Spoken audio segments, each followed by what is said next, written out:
Well, I came home tonight to find my robotic vacuum cleaner stuck between my kitchen table legs. You see how it's stuck between the legs here? Evidently, this happened last night too. Evidently, I mean, there's its charging base, and looks like it got stuck shortly after it started vacuuming. Funny thing about this vacuum cleaner is whenever I'm at home and I have it vacuum, it never gets stuck anywhere at all. Last few times or so, it's just always when I've been away, at work. I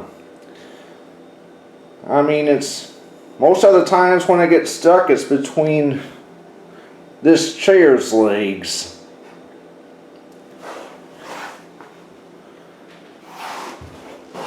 Can kind of see its red light. It's been flashing.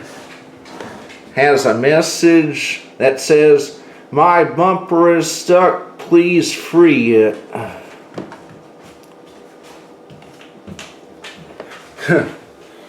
May just have to start putting this chair on top of my table like they do in restaurants and school eateries whenever they clean the floor. Quite the phenomenon.